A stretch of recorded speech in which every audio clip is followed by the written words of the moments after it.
Welcome back to the channel, guys. Today we have our Premier League preview. I'm joined by my illustrious guest, the king of the Wrestle Plug, Aeron Nix. Yeah, Pleasure to have you back on, mate. It's been a long-term while. sufferer of the Yeah. Lincoln City fandom. Love being a League One fan. Love it. To be fair, it wasn't too long ago we were in the conference, so I'm actually blessed. Can't complain. It's a pleasure to Yeah. be back, though. Thank you very much, boss man. And to be fair as well, can't have the highs without the lows. That's what makes you, you know, a football fan, you know, Yeah, yeah, the abject misery. That's what makes us football the fans. peaks and the troughs.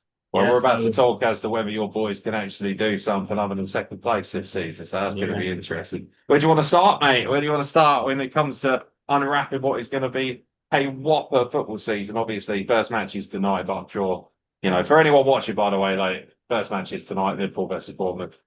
I imagine it's coming out after that. So, anything that we predict and stuff, we're not privy to what happens on that day. So if you're like, Yeah. oh, come on, Liverpool won fucking 7-0 last night, we don't know because we haven't seen it yet. Yeah, and yeah, it probably will. Depends on the we've got the Ethernet cable in, so Yeah. depends on the I speed thought you of. said the ethnic cable. That's good stuff, that is. Love No, an I've ethnic not. I've cable. I've I've not gone to Tanvir's house and messed with his He ain't the only guy ethnic in the Wrestle box. Plug, baby. Yeah, Egyptian, come on, man. Egypt and Italy are going to combine to tell you all about the English Football League. Mediterranean connection there. Legit, mate, legit. Just a big old lovely seat toilets. What we got? Yeah, we'll start off. We'll start off. We'll go through the teams alphabetically. So we'll obviously start with Arsenal. Um, made some, really kind of key additions this season. Obviously, I think Spent a last lot of money, haven't season, you? Spent a lot of money yeah, this summer. I'm yeah, very impressed. a lot of those collab t-shirts have to be released, to pay for the wages. Some of You them know, half and halves out, mate. Love them half and half yeah, scarves, don't we? a lot of a lot of merch is going to be rolling through the armory this season. Yeah, but I think last season I think maybe was a step back for Arsenal. A lot of people will overreact to what happened last season. Um, Also, well, Arsenal, it's Arsenal. Everyone yeah, overreacts about Arsenal. What is yeah, it with being like a, obviously, but for full disclosure, for anyone watching, I used to be a diehard Arsenal fan. I still rate them. I still want them to do well, but I don't, I just support my local team now. I've always supported them, but I used to be a season ticket for Arsenal. And I used to love being an Arsenal fan. I used to go home and away, all over the world to watch them play. Um, but they're the only team that constantly gets chastised and rinsed ad nauseum for being remotely shit, even though they're not. That's 3 seasons on the bounce. We finished second in the Premier League. By all intents and purposes, that's quite impressive, especially when you consider the back end of the Wenger. Well, we really struggled to just qualify for Europe, and yet what is it like? People just love shit on the Arsenal, don't it? It's like fashionable. I think it's because of the invincible season, isn't it? People have never gotten over that. People have never gotten over the fact that Arsenal are the only undefeated team in the Premier League year. I think that kind of ruffled up people the wrong way. So they really relish the fact you own one trophy. yeah. Um, I think in terms of what Arsenal did last season, I think in terms of the step back, um, I think maybe kind of giving away soft goals and not putting away teams. That was, I think, Arsenal's main problem last season. Still best defense in the league as well. I think two out of the last 3 seasons, still the best defense in the league. I just felt that there was a major issue when it came down to breaking teams who want to sit back and, want to frustrate Arsenal. Especially when Saka went down. Saka went down, Odegaard went down as well. A lot of injuries as well. Injuries late Um, season the most. Like let's Ben not let's White not was get into out it. for a while as well. You had Calafiori in and out of the team.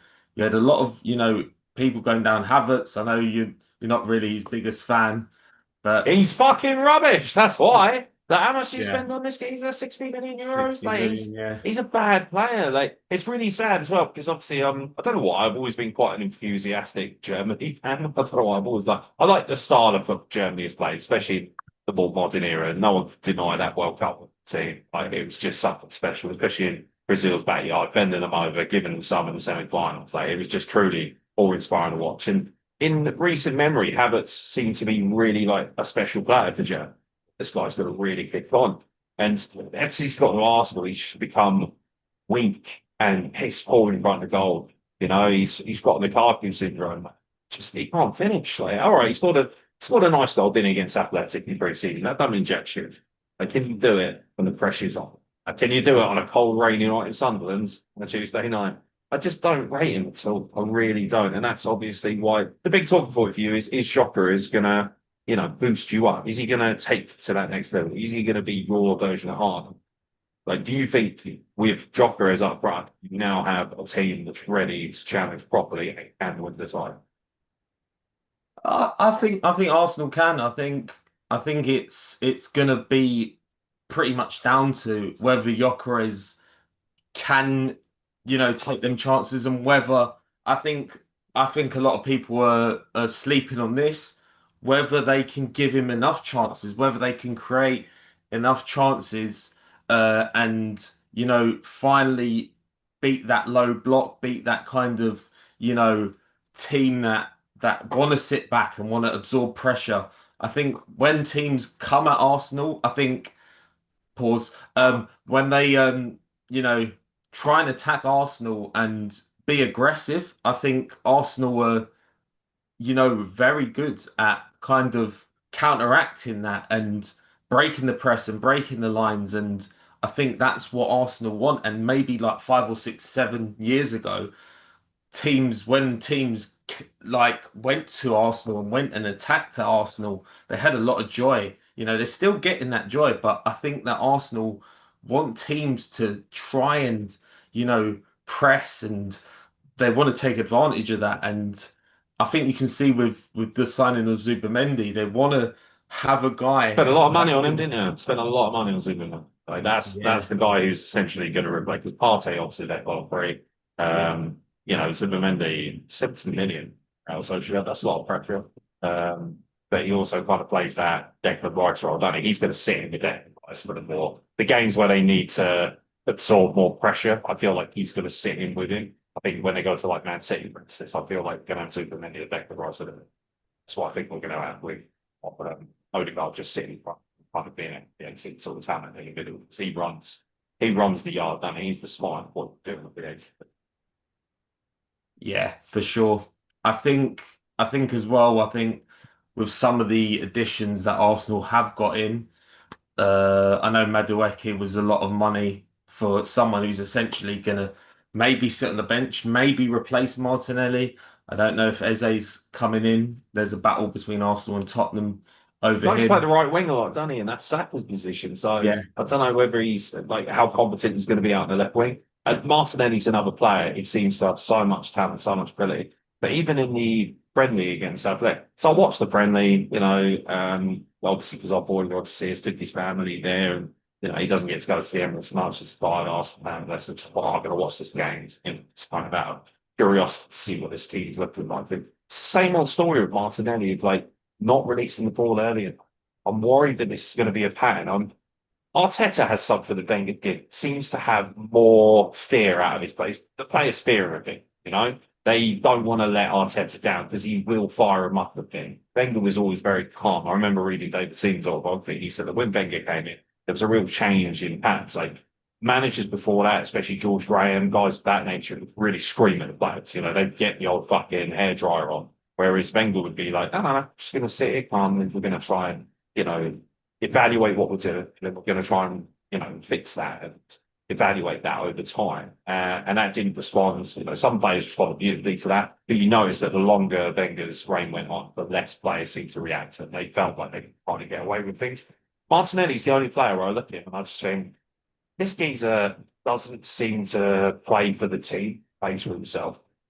And I feel like, honestly, Madueke might be the player that kind of think, okay, cool. If he can play out another point where it's happy to switch, I would be tempted to have Martinelli as more of an impact somewhere. Well, last season in the back end. So I just don't think starting position, don't trust him enough in the team. I think he's a bit of an ego to us. Needs to release the ball more. Um, it is what it is. Where are Arsenal finishing the season? Where are you going to put them in the Premier League table?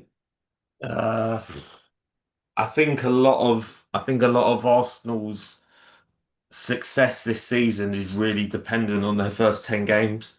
They've got a very tough first 10 games, especially I think they've got Man United away, I think Liverpool and Man City as Man well. United away is surely not a tough game anymore for you. It's still nervous about United after the shitstorm they provide. I know they've I know. revamped their front line a bit, but I'm looking Yeah, at them and I'm thinking they're still shaky as fuck.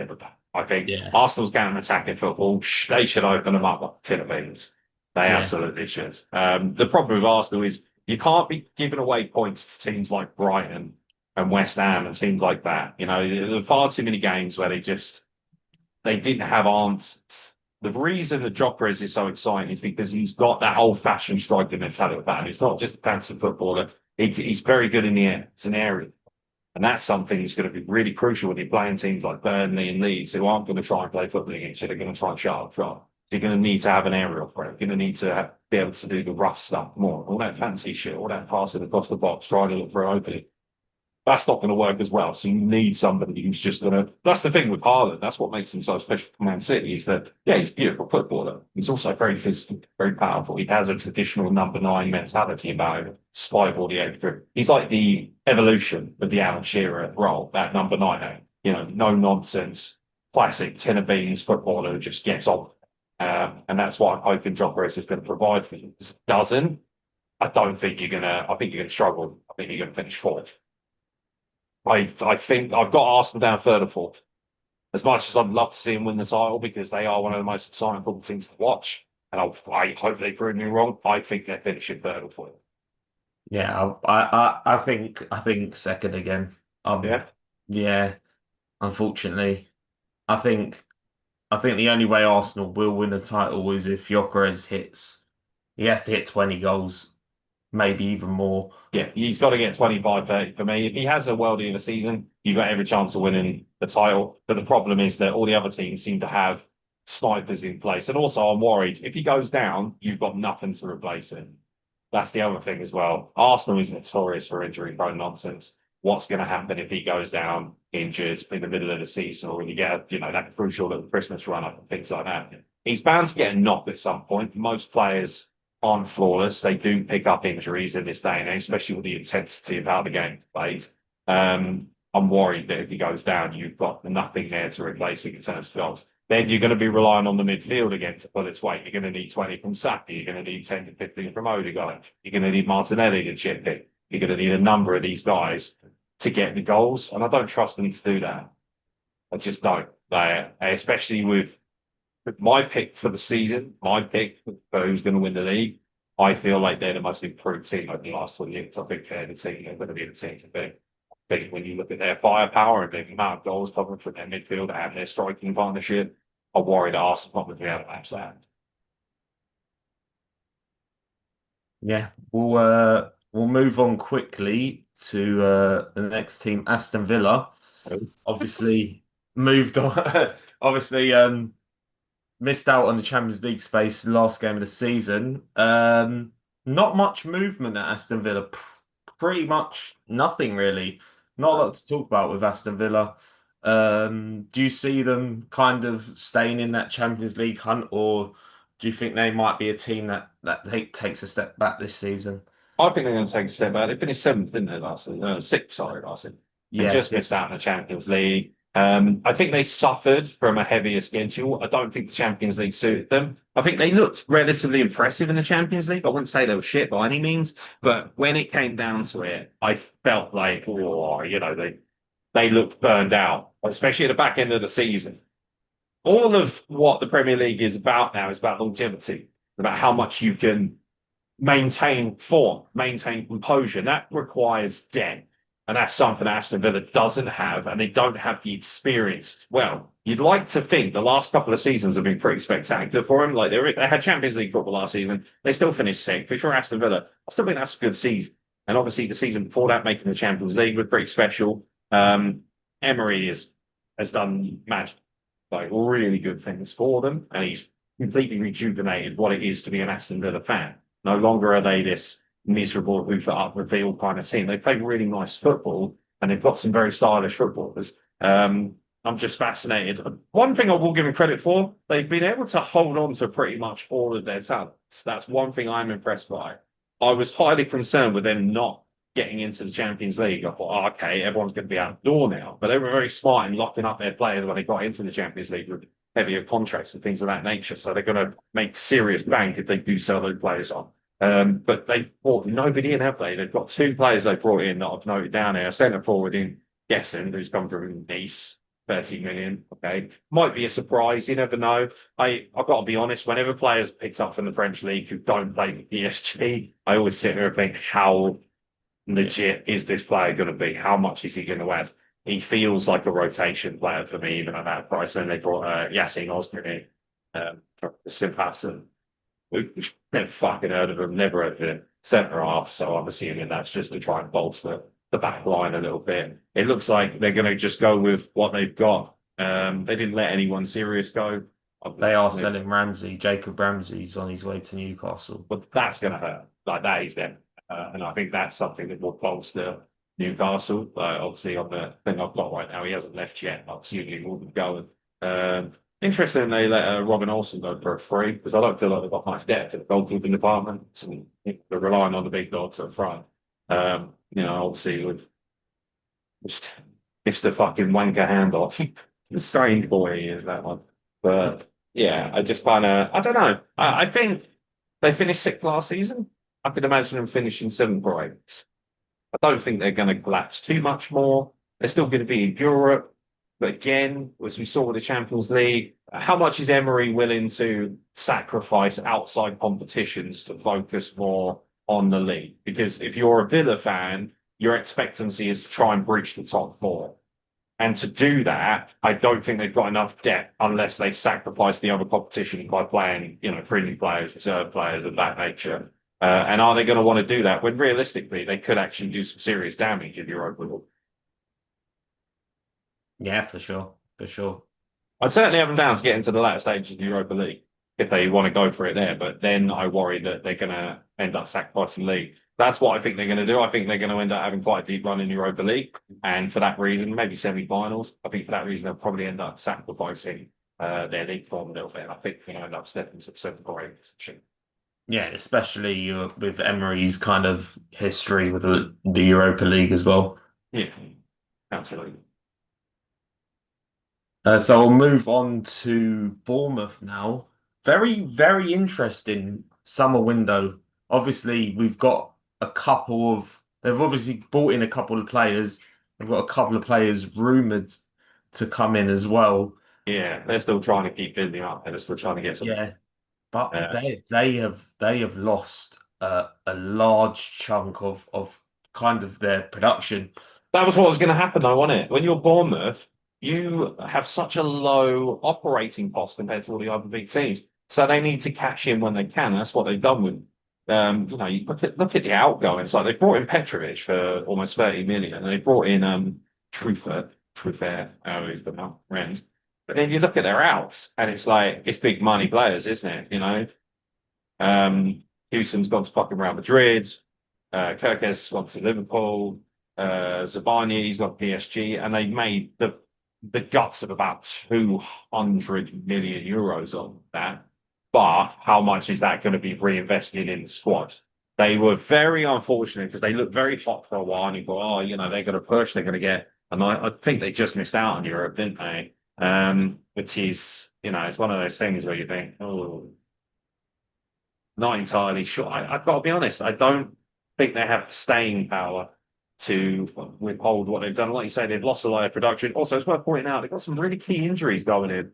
Like tonight, for instance, they're missing 5 crucial players, including Fiverr, who you might argue is probably their star player at the moment since they've got rid of the other guys. And that's worrying. How long is it going to take for those guys to get back in the first team? Because if they have a bad run at the beginning, all of a sudden it's like a snowball effect into the teams like this. If they don't hit the ground running early, something they did last season is they built up so much stock and they were really pushing the top four a lot of the time.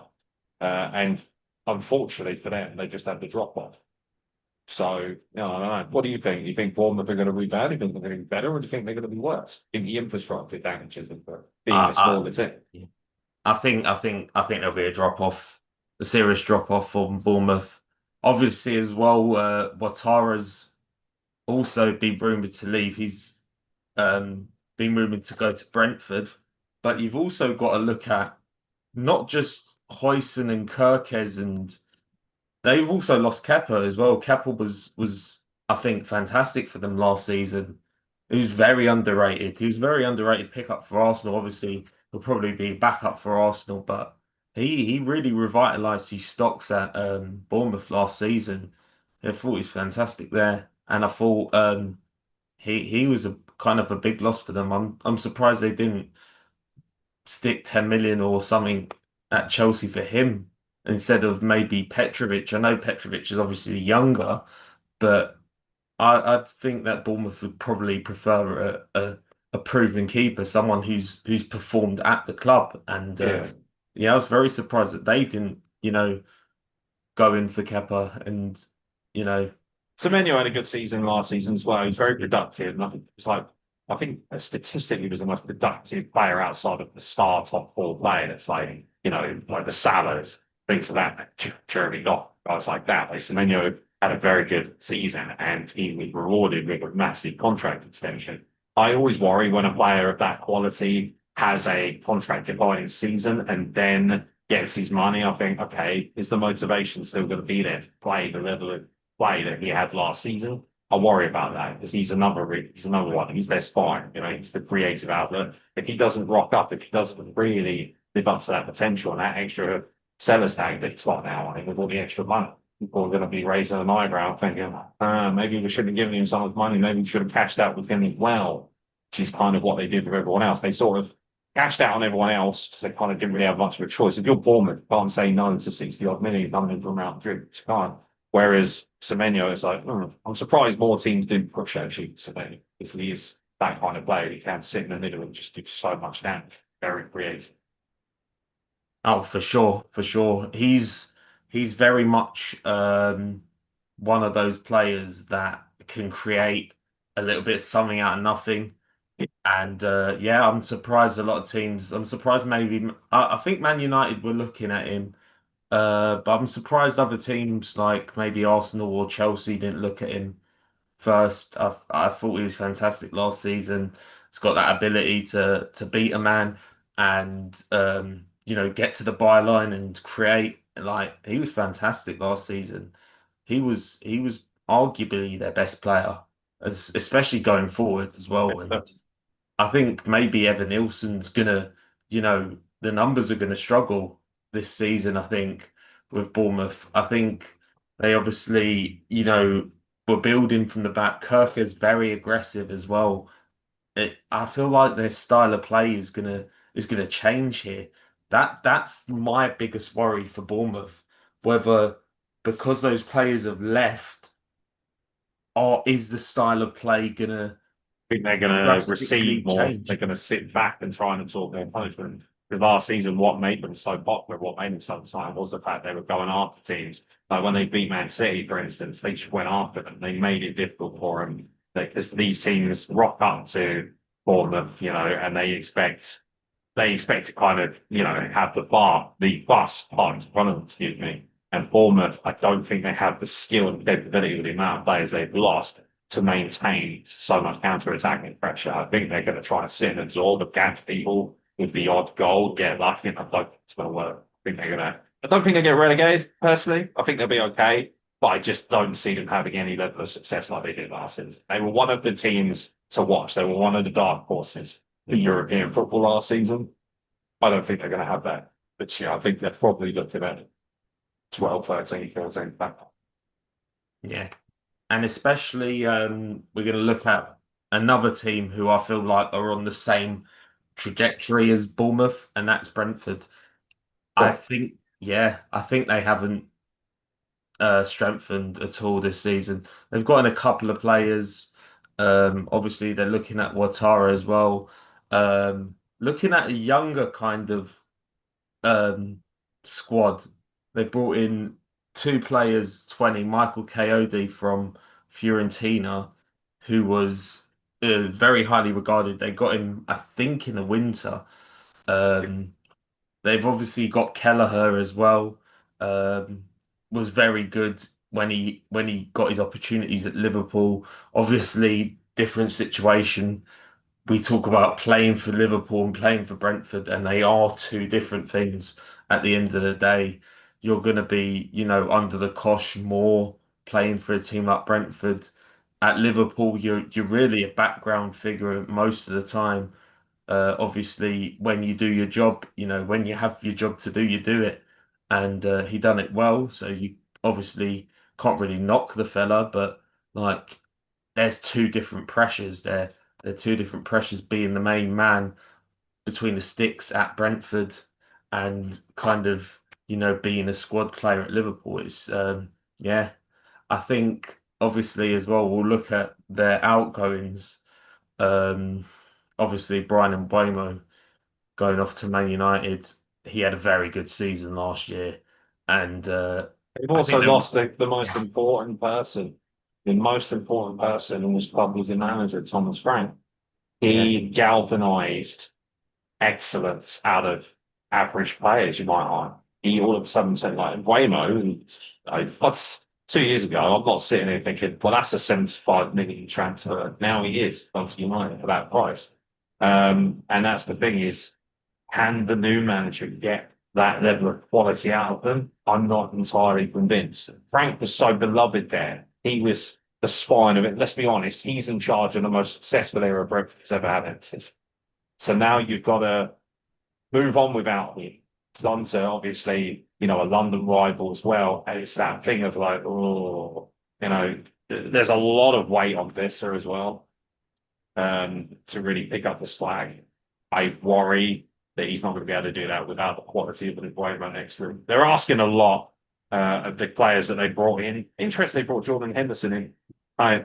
Fascinating. I think that's for experience. Try and just try and balance things out of it. Kelleher, like you say, great goalkeeper, but is he going to be able to withstand the kind of punishment? Because when you're at Liverpool, you're not taking nearly as much punishment as you are at Brentford. You're going to be, like you say, under the cosh a lot more. Malambo is interesting. He had a good season final. It's a good player. But can he play to that standard in the Premier League? Different to the Dutch League. The Dutch League is, with all due respect, it's an absolute pot compared to the Premier League. Obviously, Coyote, another good player, but he's a right back, albeit a very attacking one. Somebody who's got, a lot of pace and a lot of velocity in the style of play. And I worry that he's going to leave himself exposed and try to push too hard. I personally have Brentford down as relegation candidates. Think they're in charge. Yeah, I see him struggling this year as well, especially losing Norgard as well. Losing Yeah, Norgard, losing Flecken as well. Two, players that have been there for a while, very and Norgard's not experienced. going to get much playing time at Arsenal, and they only got No. 11.6 million for him. So you're sitting there thinking, was it really worth cashing out on? Like, obviously, if he doesn't want to stay, he doesn't want to stay, he wants to go, but he's not going to get that much playing time. He's in an extremely competitive field there, obviously, because, they've already got Declan Rice, the other lad who's coming from Real Sociedad. Not to mention the fact that, like, okay, Partey and, what's his name? Jorginho. Uh, Jorginho. Jorginho, that's the one. Like, they both left. They were fringe players. They were kind of like the backups. So obviously, if Declan Rice or the other lad gets an injury, well, fair enough. You're expecting something more, potentially something like a Norgard. But I feel like if I'm Norgard, I would have stayed at Brentford. But I get it, cash out, get your moment while you can. Norgard now gets the opportunity to play at a team that's going to be pushing for Champions League football regularly, as opposed to a team that's probably going to really struggle to stay even around their table. I think Brentford could end up getting sucked in by all the other teams around them that are going to be far more game for it than they were last season. Yeah, I especially think. the promoted. We'll obviously get to the promoted teams a little bit later, but I think they've kind of, showed their intent. I think being a bit more aggressive in the transfer market. So yeah, I think maybe a Yeah. Brentford. I mean, if we're going alphabetically, then the next team, good God Almighty, have they fucking gone for it? Um, so yeah, but my money is Brentford to get relegated. I think Brentford get relegated. So, Well, it ain't Burnley yet. It's Brighton, and yeah, they've they've yeah. they've made they've made some interesting moves as well, looking to get younger as well. They've spent a lot of money on, um, I'd say potential here. I don't know much about this centre forward. I'm not gonna butcher his name. Costa Laos. Costa Laos? What's allowed? Yeah, Yeah, there's 35 million euros from Olympiacos. yeah. Um, Costalas is again, it's a player that's played excellent. The problem is when you're a smaller team, which Brighton are, who play admittedly very good football, finished eighth last season. I think they played good football with that. One of the biggest problems for them, also, they've lost João Pedro, and that is a key loss. João Pedro was something else. And, he's got to Chelsea, who already look quite dangerous as it is. I think that's a great pickup. So I really do. Um, Adingra has gone as well. Weird one, that one, letting him go to Sunderland. Very strange. As they come in, like giving obviously they are confident that they can maintain a top half of the table position because giving Sunderland one of your not your best players, but one of your more key attributes when they're just coming up is a surprise. A really big surprise for me. Watson went there as well, I think. Oh no, they got Watson from Sunderland, sorry. yeah, he But came yeah, in. it's kind of like, it's give and take. It's an interesting idea. But yeah, they've been busy, obviously. Postilas from Olympiacos. De Kuiper's come in, Club Bruges. That's a good player. Yeah, That's a really good, strong player. But like you say, they've gone for youth in the hope that I think that these guys are going to benefit them well. I think they're going for the Aston Villa model of in a couple of seasons, these players are going to be playing at their very best, which means that they'll probably have a good couple of seasons where they can push through maybe Europa League or on the fringes of Champions League. And then, if needs be, they can cash out and make crazy money on these players. Because if they perform, especially someone like De Kuyper, they got him for 20 million euros. If he performs, they could easily sell him off for 60, 70. So they're kind of sitting there thinking this might be a future investment in the club. Um, it's a hard balancing thing because, as always, like people don't want to talk about it, but the bottom line is that these leagues and the money and TV money and everything else, it all favors the big ones. It doesn't favor the Brightons. So the fact that they're able to do as well as they do, um, finishing the way they did so strongly last season, that's down to mentality more so than it is about raw firepower and talent. So they just don't have that compared to the others. Um, I personally think they're going to be right back in the same. Just pushing to try and get a Europa League spot, probably just missing out. yeah, I think maybe a 10th or 11th for Brighton. Obviously, I I think think they're dropping off a bit there. remaining competitive. You know, I don't think anything special will come of I their think their home season. form's crucial. They're one of those teams. They need good home form. They tend Yeah, to play very good football at home. And that'll be crucial to whether they finish eighth or whether they finish 14th. I don't think they're in any trouble, but at the same time, I'm sitting there thinking, oh, it's interesting to see how these players react and how well they do uh, under the new, under the new kind of, because they're going to have to move things around as well. It is an opportunity, though, with João Pedro gone, with some of the more heavy hitting players moving on, which is always going to be the case. There's an opportunity for the guys that are coming to set their standings, set their bear out, and say, yeah, no, we can do this to the same kind of level. The question is, can they and will they? yeah, for sure. We're gonna go to our first promoted team, who have been very busy this summer. Busy is an Uh, understatement. I'm pretty they've sure they've overhauled their entire roster. they've been busy picking from Chelsea this summer. Burnley. Um, yeah, three players in from Chelsea. They've got, let's go. They've brought in 10, 11 players. Not even 11. They've gone for 13, Yeah. 13 new players. Um, a mix of youth and experience with them players as well. You've got Premier League proven players. They brought in Carl Walker. Yeah, and he was a free as well. Yeah, Like I think that's a good pickup.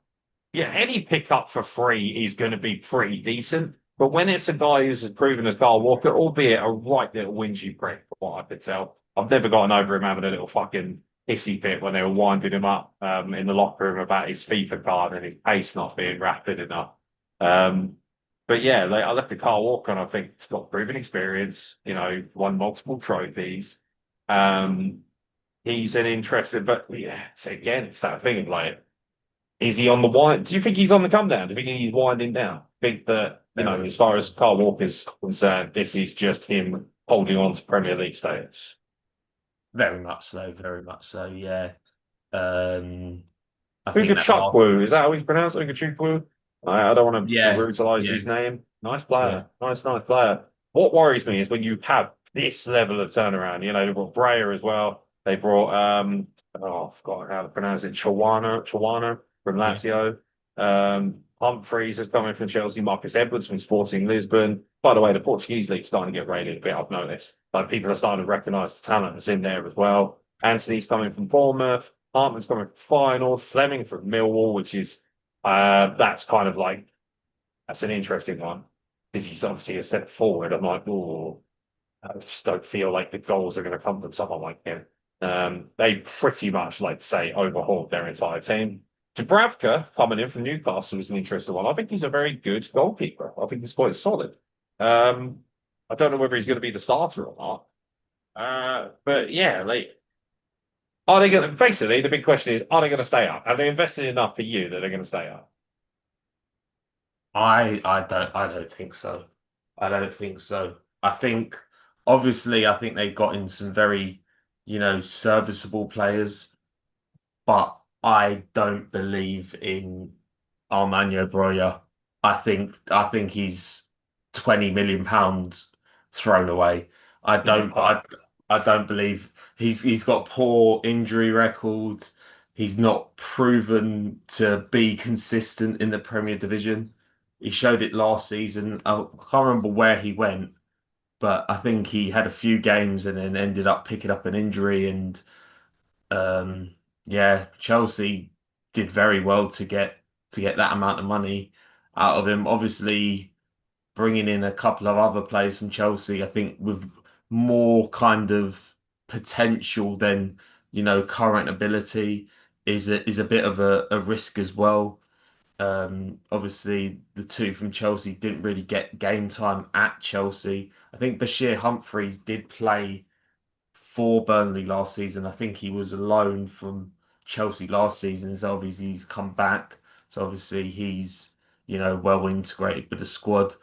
But I think where they're going to struggle, and a lot of people will point to this, is losing James Trafford because We had a worldie he's in a the season. very, very good keeper. Yeah. And We would have gone to Man City otherwise. yeah, yeah, Man City don't I don't personally, I personally think they got a bit mugged as well on the transfer fee. It was about 30 million. And I'm thinking, yeah. really? Like you could have got double that, surely. I think Man City have kind of robbed him a bit I in think that I price. I think they had a 29 million pound buyback clause, I think.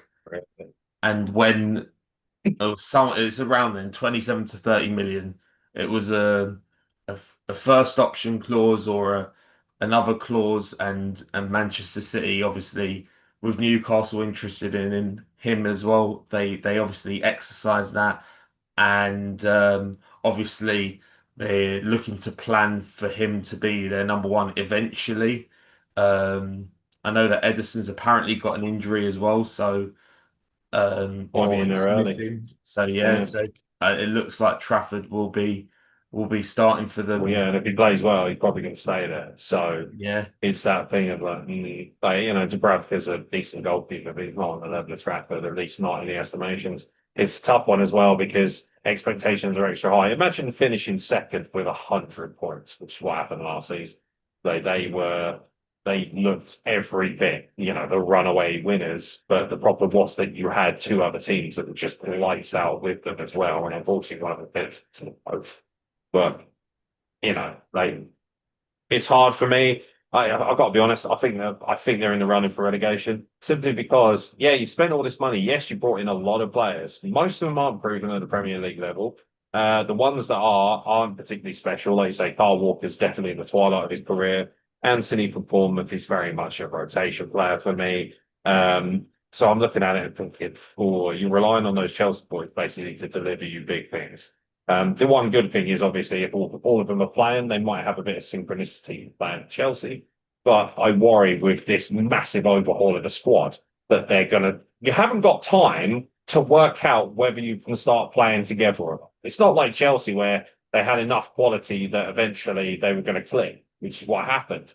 With Burnley, if you don't click, you're going to get relegated. You've got to click pretty quickly. And I think it could take a long time for a lot of these players to really get used to working with each other because training together is one thing, playing together on the most competitive and most dangerous league in Europe, arguably the hardest league to play in. I think they're in trouble, to be honest. Plus, it's Burnley. They just have a culture about them of suffering. They love to suffer. That's their thing.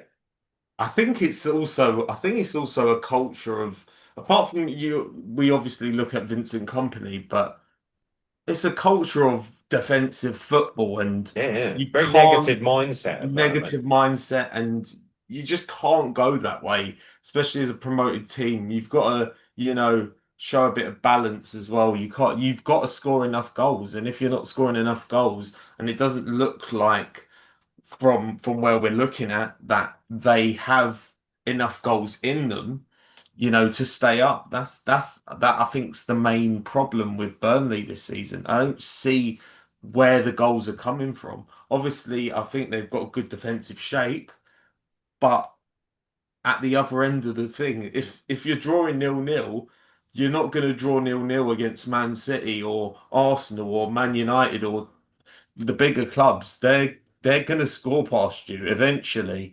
You're not gonna, and you're gonna create one or two chances a game. I saw them last season playing Leeds, albeit Leeds were, fantastic, winning the league as well. Had a lot of players that were above championship quality. I saw them play Leeds, and it was might have been the most boring game I've ever seen. Like both teams didn't look like they actually wanted to go and score. It was a That was a baffling nervous game. game, wasn't it? It was a weird game. It's like because that was pretty much the league decider, and neither team like they kind of. I think Leeds knew they had just a slight edge, so they were happy to get out of Dodge with a smaller kind of result. They were all right with it. I think Burnley needed to kind of ascend in that moment. That was their moment to be like, we're going to fucking set that up. They just, yeah, like you say, it's defensive minded, but I'd like them to prove me wrong. I'd tell you what I would like to see. I'd like to see some more attacking, stylized football, because every time they come up, they are so miserably despondent with the way they play football. It's a very murky place anyway, Burnley. Burnley fans, by their own, accreditation, would say, bit of a dive, Burnley. It's a rough place to be. And it's one of those things where if you can't turn that into a fortress-like mentality, if you're just going to play negative brand of football, you're going to be in serious trouble. Teams had no problem last time they were up, going there and giving them a good shit. They just went impressed and they weren't intimidated by the brand of football. They're going to have to be more physical, and the players they brought in are not physical footballers. For sure, for sure. Next up, we got Del Winton FC supermarket sweep. They've done it again. Uh, we got Chelsea. Infinite money, isn't it? It's Yeah, crazy. it's the infinite money glitch. They've been playing LMA manager too much. Yeah. But again, a lot of, ingoings, a lot of outgoings. A lot of people don't like this Chelsea model. Obviously, it feels unethical, but obviously What it's isn't unethical in this league, though? People are saying yeah, unethical. Look at Man City. yeah, Like the ethics are not good there.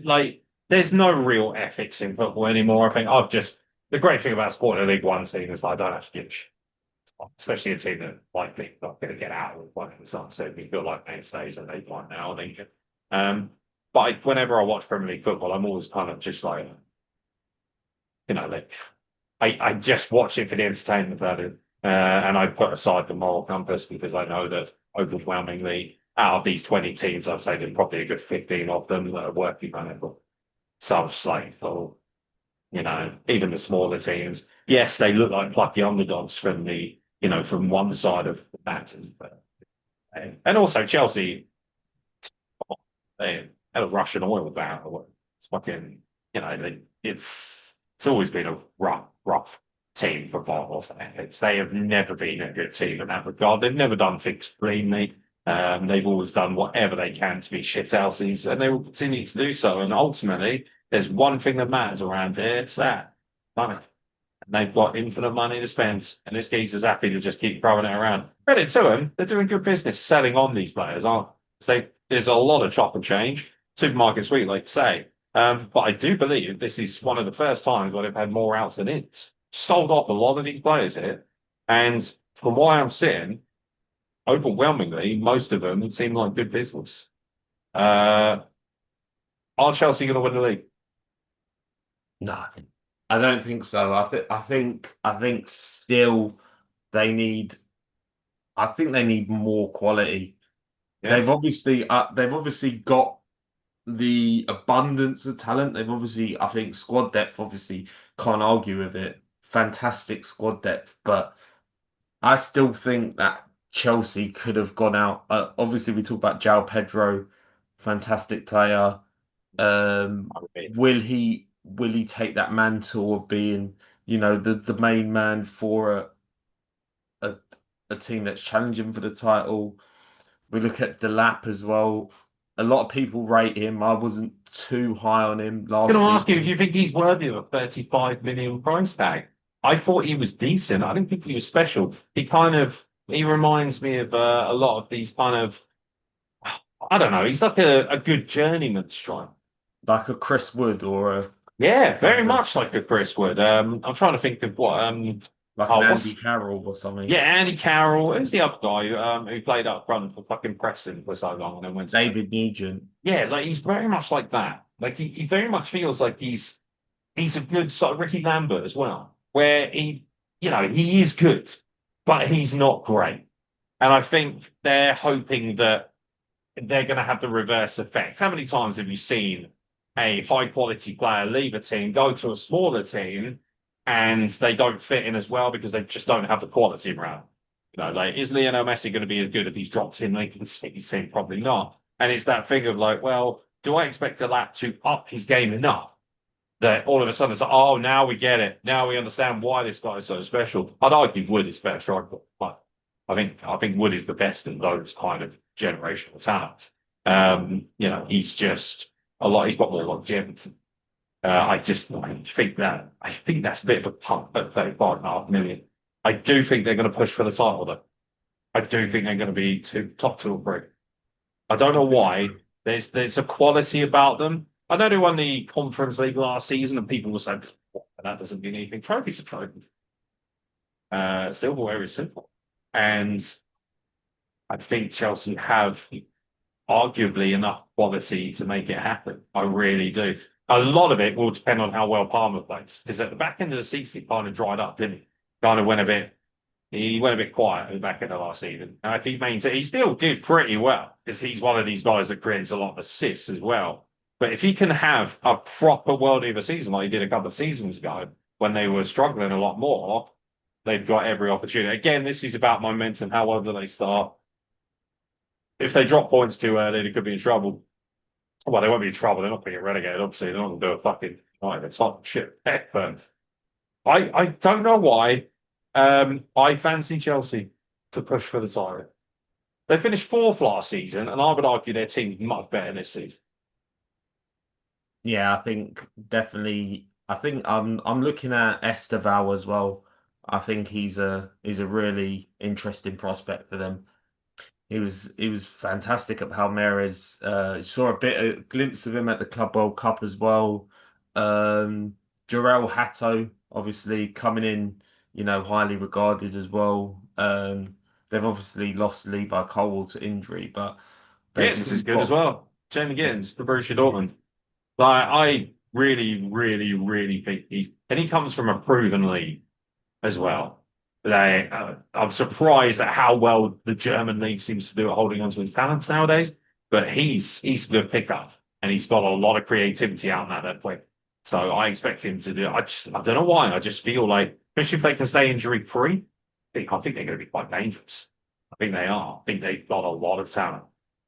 especially where other teams might struggle when they pick up an injury or two, like a Man But City they if got they lost so much Haaland depth, haven't they? One of these or players drops out, they got Rodri. loads of plug and play Yeah, pieces.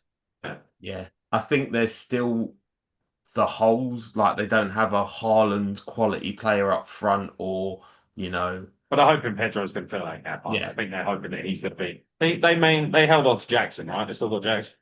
yeah. But Um, apparently they want to sell him, so he's yeah, that's a surprise because I thought maybe the idea was that that would take a lot of the weight off of Jackson because I don't think he has responded well to being the number nine or the main striker up front. I don't think he's done well enough there. A lot of Chelsea. One of my friends is a diehard Chelsea fan, but seems to him, and he said to me that he thought that that guy was going to be the next Rocker. I have never heard a worse prediction. He was like, he's going to be next Didier Drogba. Not a chance. Not even close. Drogba was an assassin. This guy, he's all right. He's okay. Jackson will probably do very well playing up like Burns. And by that, he looks like fucking world. But at Chelsea, looks bang average. Bang average. for sure. We're just gonna run through Crystal Palace basically. Fucking, Mm, well, UEFA is. yeah, yeah, they've run through them. Fucking So hell. to be fair though, I actually think it might be a good thing. They've got a better chance of winning the Conference League than they Yeah. do I the also think UEFA. it'll rile them up. I think it'll say, do you know what? You don't respect us enough. And if Yeah, I'm the fucking manager, I'm gonna fucking proper be hammering these players and saying, like, this is what UEFA thinks of you. This is what everyone thinks of you. I really like their statement where they were just like, well, obviously one rule for one for another. Yes, they did technically break the rules. Yes, technically you could argue that, they should have been punished. So some Palace fans have come out and said, "Yeah, you know what? We run the risk of it, and we got caught." Like you say, I think the Conference League they could legitimately cause some serious damage in that. I don't think those sort of teams are going to be ready for a Crystal Palace. FC Carrier Bag and all the like, they're going to be really fucking upset when they tip up at Sellers Park. Um, but yeah, the problem is they've not brought in anyone. not at all. Nobody. Is Eze out? Do we know if he's going out or not? They don't know yet, but Because they there's a do lot of have that beautiful trio of forward players, and I'm surprised that people haven't tried to rate them a bit more, especially after winning the FA Cup. It was very cool to see him win the FA Cup, and people are saying, "Oh, they're on fire. They won a Community Shield." You're going to excuse me if I don't pay much attention. I want Palace to do well, though, and I'm rooting for them because of the way they were stitched up by UEFA. It's an absolute joke. They let so many teams get off the hook and do whatever they want because of the level of money. And if Crystal Palace had more money, they would have absolutely let them off the hook as well. Let's not fucking pretend like they wouldn't have been absolutely cushy if they had Man City levels of finance. It's because they're Crystal Palace and they can set an example for them, and I can guarantee you they'll change the law and the outset after the fact so that they don't look like the bad guys. What they're good at doing, the politicians. It's like the mafia. Right? Awful. And they're using Crystal Palace as an example. That's what they do.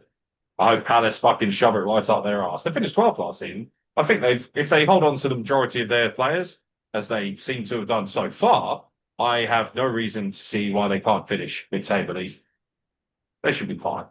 Um, it depends how distracted they get by European football, I guess. But the great thing for them is they've got enough quality that they shouldn't be worried about the relegation zone enough.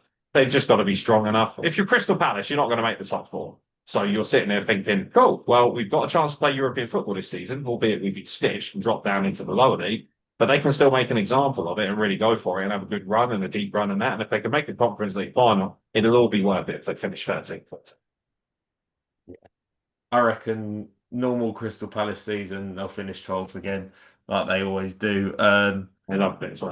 I love Yeah, it. I think maybe the futures of Mark Gahey and Eze are, you know, when we look back at the season, whether they've gone and stuff, that will be, the real talking point as to whether they can get to the top half or whether they go Liverpool to. are chasing after him, and they to Liverpool that want him. Yeah, I think he's out of contract at the end of the season, so So yeah, in that case, I would, if I'm them, I'd cash in now because otherwise you're going to lose a lot of money. yeah, Cash in while you can. Don't think that's Palace are going to have enough of it. They're not going to have a huge drop off by losing Yehi. I just don't. And also, he's an England international. Get your money's worth because they are so inflated, so inflated. yeah, especially as he's probably like a full fifth choice centre back for England, and they're looking at Yeah. maybe a 45 million pound fee. Sometimes you've got to cash in and you know, get another player, get someone, with a bit of, potential. Like there's players out there that would love to play for Crystal Palace and yeah, that could do the job, I think. Let's ramp it up, baby. We've got so many more to go. Yeah. We'll go for Everton, obviously, next Right, new Mark. stadium. Yeah. Not many outgoings for Everton. A couple of incomings. That's because Very nobody interesting. wants their fucking players. That's why. I'm Yeah, sorry, but I look at this Everton team and I just think, very very interesting incomings. I think Jack Grealish will. I think it's throwing the kid in the swimming pool time for Jack Grealish. It's going to be a sink or swim season for him. Is he going to revitalize his career, or is he going to go the way of Calvin Phillips and continue the regression? Because a couple of seasons ago, you go back to his Aston Villa days. He's I think he's an enigma, to be fair. I think he's a kind of free spirit, and I think a lot of people were kind of questioning when he joined Man City because Pep Guardiola's are very much, yeah, you play this style, this is what you do on the pitch. If you don't like it, well, get out. And Jack Grealish is not that kind of player. He wants a bit of freedom. He wants, to express himself on the pitch. And I don't think he was able to do that, consistently at Man City. And he's obviously got another chance here at Everton. They've brought in Barry as I was well. going to say Barry. I really like this. Like, and I, he's 6'5". I'd say, yeah, beast. Interesting enough, Barry had the most productive season as a striker in the world outside. He was the fifth most productive, basically. Only four produced more non-penalty expected goals than him at the age of 21. And look, when you look at the four guys, um, Amiga at Strasbourg, Barcola at PSG, Shirky at Man City, and Yamal at Barcelona. It's quite a list. So for you to be kind of on the fringes of that list, you've obviously got something, and it could end up being a bit of business because it was only 30 million. And you're sitting there thinking, oh, hello. In a league as well, where you need physicality up front, a guy of this size, I think it's a really good pickup for Everton. I do. yeah, I think again another season where Everton are gonna stay in the mid-table. Obviously, we had a couple of seasons where you'd think, Oh, you Everton thought would they were get fighting, relegated. yeah. Yeah, you thought they Yeah, were I going to think get. I think a comfortable mid-table finish again for I think they did Everton. really well finishing 13th, actually, considering the lack of Yeah, quality that they had in their side. I think they got more quality this season. I can see them getting 8th or 9th if they really push on. But that obviously relies on Dewsbury Hall and Barry connecting well and doing well for them. And question is whether they can. I'm also curious about Alvarez for Flamengo. I hear big. One of my best friends is a big Everton fan. He told me that this guy looks quite legit. So it'd be interesting to see whether he can play that well or not. It's not the same, is it, as the old days when a Brazilian player came in, everyone was like, oh, hello, he'll be shit on. It was just assumed that Brazilian players were fantastic. But Alvarez coming out of the Flamengo unit, coming into Everton. They've done business, they've just done very quiet business. Also, Jack Grealish, like you say, oh man, yeah, he's on loan, isn't he? which is interesting. That suggests to me that Man City still hold value in him. And I don't know whether I personally think massively overrated. But he might surprise me. If he can have a worldie and play to his full potential at Everton, they could end up being really devastating. They could end up pushing for Europa League spot. But I just don't trust him. Really don't. I'm also a bit gutted that Decore went. His contract expired, didn't it? Yeah, yeah, I thought he was pretty decent, you know. I would say he's not worldly, obviously he's nothing special, but he's excuse me, part of that spine of the team, and he's kind of really helped maintain Everton's position over the season. So obviously they didn't really care much to let his contract expire. Calvert-Lewin going is not a surprise to me. Jesus Lord, yeah. man's fucking as fragile as digestive biscuit cup of tea, bro. Like, not happening. He's something else. He is. Yeah, I could see Calvert-Lewin. If you want to come and play for Lincoln, mate, contract's He's up. just signed. He's just signed for Leeds, Did he actually. sign for Leeds? Ah, fucking. Yeah, Could have that been a half decent cup, couldn't it? yeah. It could be a half. I think the last thing we'll touch on Everton is whether the new stadium will have an effect on their performance. Obviously, Goodison Park, very, That was very a run down in fortress. the end, but a Yeah, but it was.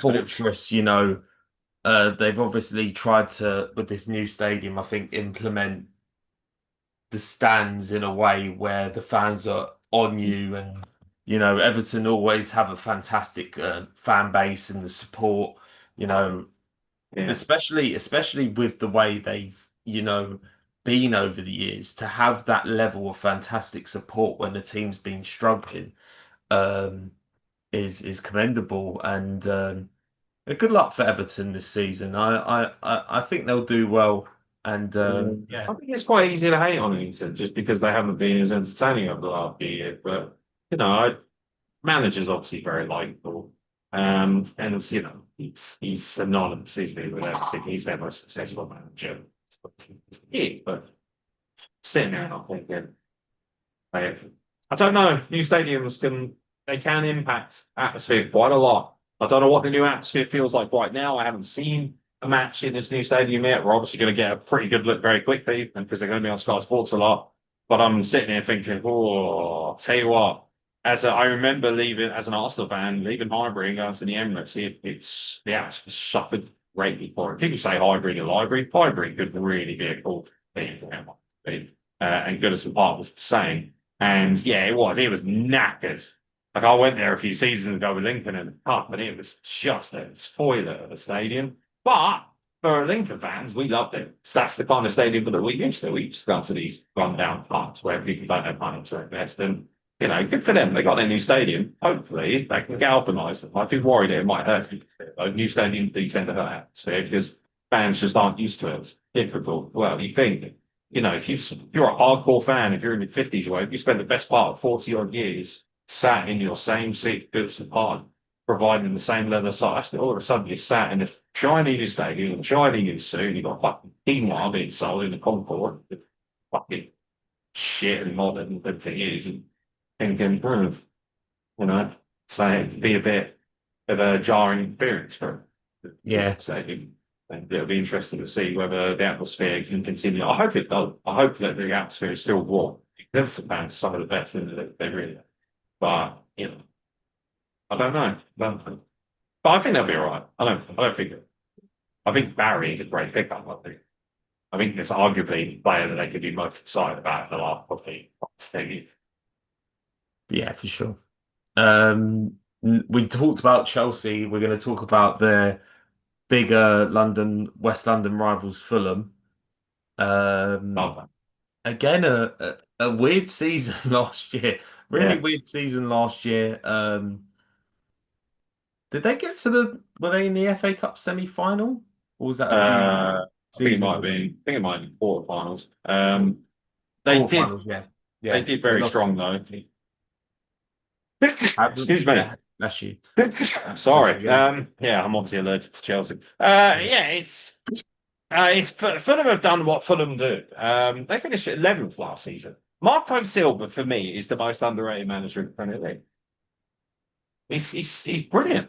He gets something out of very There's no one in that Fulham squad that I look at and think, oh, there's a talent. There isn't. There just isn't a player there where you think, they. But then they've literally, from what I can tell, they bought one player, and that's a goalkeeper, the Conte from Montpellier, and it's half a Yeah, million, so he can't make. So I'm sitting there thinking, oh, Willian, bless him, finally fucking his contract is wide. That doesn't surprise me. And Vinicius went to Romeo on a free. But other than that, nothing. Very, very quiet. Question as well is Rodrigo Nunes. Do you want to let him go?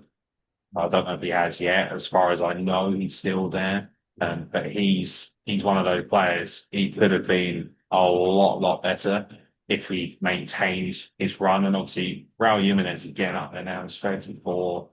Um, I worry about their firepower, but Fulham are just so good at playing as a unit. That's what they do so well. Silva's so good at. I never watched Fulham last season and thought they're going to get blown out. There are teams that you can expect to get blown out 7 or 8 nil at times, and they can do, and we've seen that. Some more heavy hitting. When Sheffield United came up, Jesus, they get blown. That is that thing of like, oof, you could be Fulham don't. They just don't do that. They don't capitulate. They just keep grafting away. They're the little engine, aren't they? They just keep motoring on. And obviously, with them being the family team for so long, that my stepdad used to support before he passed away, always got a soft spot for Fulham. I want them to do well. I love Craven Cottage. It's a beautiful stadium. It's arguably one of the nicest stadiums to go to. The atmosphere is it's not loud or anything, but there's a real nice aura about Craven Cottage. And there's a nice aura about the club. This is a club that does things ethically and morally correct. This is a proper football club that still cares about its fans. And for that reason alone, you always want Fulham to do well. There's the old adage, isn't there? If you hate Fulham, then you obviously hate Fulham. Because how can you not like Fulham? It's amazing. We can all hate teams. Like I as a Lincoln fan, I fucking detest Grimsby and always will. They're scumbags.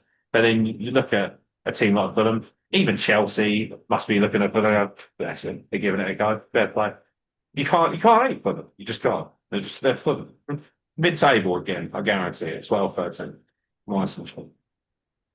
we'll talk about a team who now, you know, if they got mid-table this season, they'd be very happy, and that's Leeds United, and they've Yeah. been very busy as well. They've been This is my very missus' busy. team, so I have to be very careful there. My missus sports. Big. Yeah, I think they've got in a lot of.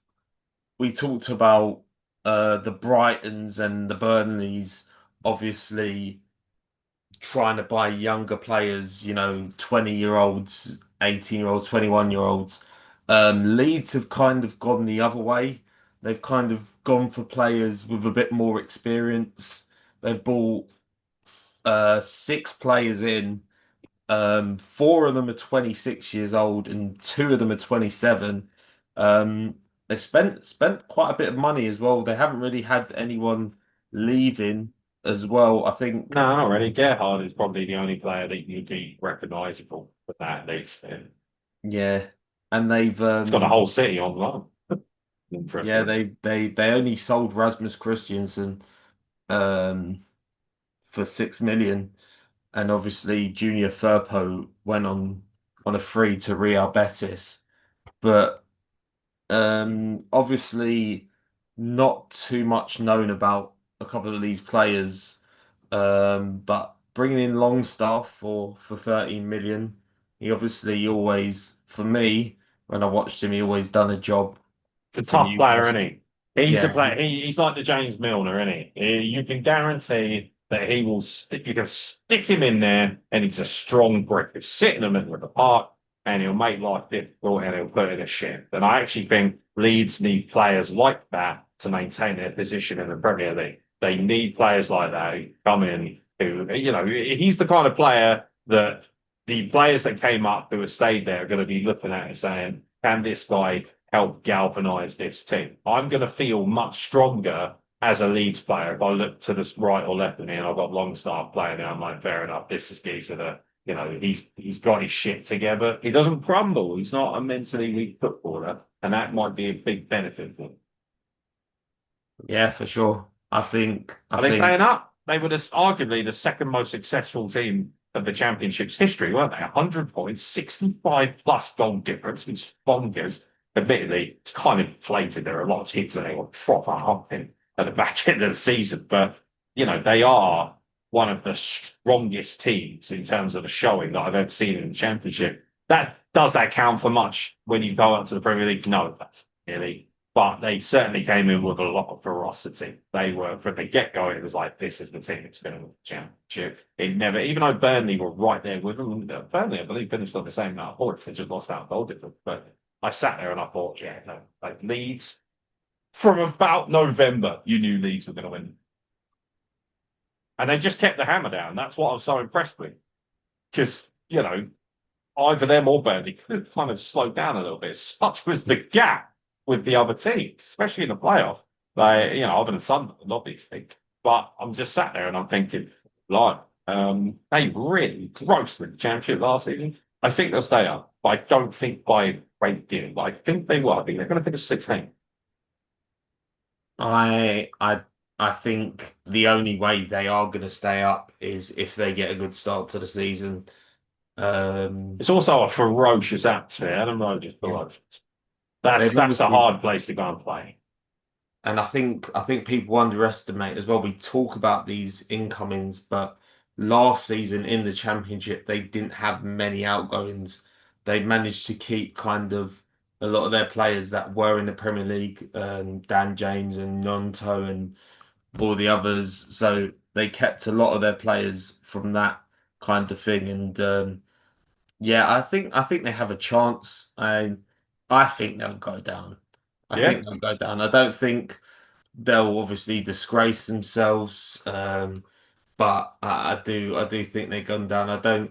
I see a bit of experience in the players they bought, but I just don't see someone coming in and being a game changer for Leeds, to be honest. No. Interesting. I don't know. There's just something about them. Do you remember when they first came up? Yeah. They when they first came out last time out, they just seemed like quite a tough out. Obviously, a lot of that's to do with the manager. There was a lot of ferocity there. The players that fucking feared him, but I don't know. It just needs a scrappy little fuckers. Yorkshire mentality. I fancy them to stay up. I think they're going to finish 6th. Next up, we've got another team who might struggle to get a mid-table finish, and that is Liverpool. Yeah, I'm just joking Yeah. at that one. What a load of Uh, rubbish. Yeah. no, I don't. Yeah, Liverpool again last season, very good. Very, I think probably we'll say the most consistent team. Um, but again, consistency wins things, and Liverpool every game week they've done their job and deservedly won the league. Um, again, a fantastic you know transfer window. I think Strong. they got. Very strong, yeah. I think on both kind of Verts is a lot of money, situations. though, isn't he? Oh, I tell you what, a lot of pressure on him. 125 million. He better play. Don't get me wrong, he's excellent, world class footballer. But now you're in the big leagues. Now you're in the. Don't get me wrong. Obviously, winning the league with Bayer Leverkusen, that was a very special team that won the Bundesliga. But I'm sitting there thinking, well, that's a lot of money. Again, though, they've raided the German league, haven't they? And they've got Ekatike from Frankfurt as well. 18 million euro. That was a lot of money. But hey, Liverpool got the money to spend. Kirkes I personally think, is the best signing of a lot, along with Frimpong. I actually really like Frimpong. Really rate him. I think it's 5%. Luis Diaz going the other way to Bayern Munich. I think it's actually been moving into very good business. Darwin Núñez went to Al Hilal. Less said about that, the better, really. And Kwanzaa going to Bayer Leverkusen. So, Kelleher going to Brentford. And obviously, Trent Alexander-Arnold went to Real Madrid for 10 million. Interesting. Um, but yeah, you got to think they're going to be in there or thereabouts. A lot of people argued that they kind of cantered to the league because Man City and Arsenal get falling over themselves. But you still got to win the league. Still got to go out there and win it. And Salah had a worldie of a season. I am one of those people who was guilty of saying cash out while you can. Cash out because I don't think he's going to have enough. And on contract season, boy, did he deliver. Fucking hell, was he special last season. And bearing in mind, I'm also Egyptian, you'd expect me to be, raging about Mo, and I love him. But at the same time, I was not prepared for just how good he was going to be last season. He was world class. I really liked the mentality. Jurgen Klopp was very kind of like all or nothing, wasn't he? He was very intense. Slot, he's a lot more like just very calculated. Slot feels like a sniper. He feels like an assassin. Jurgen Klopp comes steamrolling into the bar with a fucking shillelagh and starts hammering people over the back of the head. Slot, he just sits outside with the scope and puts him off the pistol. Like, he's very cold-blooded. I like Slot. Very chilled. Very, very chilled. And I think that's something that has worked really well for Liverpool. And can't argue with it. Won a league. Simple as that. Yeah. Yeah. Do you think they'll win it again? Think they're going back to Uh, back? I think so. Yeah. Really? Yeah. Interesting. I think with the way they've retooled as well, um, replacing obviously Andy Robinson and Trent. I think they were a bit lucky to get 10 million for Trent. Obviously, he was a free transfer, but Real Madrid put 10 million in so he could come a little bit early for the Club World Cup. So they got an extra 10 million there. They've sold very well as well. Um, Obviously Luis Diaz is a fantastic player, but Yeah, the price they got for him though, yeah, that's there's a bang. lot there's a lot of periods, throughout Luis Diaz's Liverpool career where he ran really cold, where he didn't have an impact on games, and I think Salah did, you know, help to inflate, you know, his numbers as well. Mm. Darwin Núñez as well, a good play. Like he's Darwin Núñez is like a Havertz basically, where he's a good footballer, but his job is to score goals and he doesn't do it. So, He's an absolute cop in front of goal. Like, and I just think, I don't think Havertz is that good to be honest. I don't rate Havertz. I mean, he might be the most overrated player in it. I think Nunes being the same, but yeah, like Liverpool are going to be there or there. So they just strong. yeah, for sure for me as well. Who's next? Man City, 100, 115 FC. Um, 115 FC. to be fair, some good incomings. It's Man City Nothing. though, isn't it? What's Like, that? it's Man Sorry. City though, isn't it? Yeah, They're always going to have yeah. stupid. You've got to mention as well. They made a few, big signings in January as well. So it's not just these guys coming in, but Reinders I really like the look of as well. He was one of the better midfielders in Italy last season. Yeah, you know better Um, than me on that. I was going to ask I, you what you think of I'm that, lads. Because I'm I'm not. surprised. I'll be I'm honest with you, surprised. people. I don't know jack shit about Sandon, but Yeah, I'm surprised. I'm surprised they got 50 million for him. I thought they would have got a bit more. why do Turkey, you? By the obviously. way, just out of curiosity, why are you related to Donnarumma? No. You look just like Yeah. I do. I don't. It's I've been ironic. told to look like a lot of people. I mean, yeah, but at least the I've people. got Joe Hendry, but he's in better shape now. So Yeah, uh, we all believe. We all believe based on yeah, that. Yeah, no, I don't know. It's hard to see a picture of Donnarumma. I just think about you, especially that he plays goal as well. yeah, I think Man yeah. City are going to be there or thereabouts again. Pitched third, didn't they, last season? They looked a little bit wafty, and I think teams exposed them a bit more. Teams like Bournemouth and Nottingham Forest gave them fits. I They think there made it difficult for was, I think there was a that air of invincibility kind of left them, you know, them. They got a and bit lazy last they season. They felt looked lazy. exposed. They felt exposed. I think. Yeah, yeah, you're right. I think they got a bit lazy as well. I think they got a bit too big for their boots, you know. Rodri obviously went down with a huge injury, but they didn't look as menacing. They used to. I don't think they had that kind of dominance, that air, that arrogant dominance, and I think maybe it's obviously a lot of people are not big fans of Pep Guardiola's style of play. Oh, I think I he's balanced. I think he's a Yeah, massive balance. I don't like Man City anyway. I cannot stand the club. Like their fans are a joke, they're all plastics. I just don't like them. And people would say you're a hater. Absolutely, I am. Absolutely, I am. And you know what? If I was a Man City fan, I wouldn't give a shit what anyone else thought anyway, because look at the silverware. It's everywhere. But the way they've done it and the way they just blatantly flaunt the rules and disrespect everything about the quality of the real game, the beautiful game. I find it amazing that anyone in this day and age could support a Manchester City with any level of ethical, moral background. They are a fucking garbage team in the way they behave. Awful team. And also, I just don't think they play that good football. Guardiola's style of football is actually quite bland. He's like Mourinho. He's a results-based guy, and there is no question he's one of the best. But I don't like the brand of football they play. I actually find it very tedious. But Man City, I think, will finish second. Yeah, I agree 100% with what you've said. They have It's lost Carl Walker, very though. Devastating. yeah, it's very it's weirdly rigid and like you're like to the players, you've been like trapped in a system. Like I look at someone like Doku, someone who's, very expressive, very, got heaps of talent, heaps of, charisma and, he's enigmatic. I'm like, Well, that's what Guardiola does, though. He removes the yeah, ego and he removes the flair for players. Yeah. It's, very I much don't know, it's so. Man City, I expect things.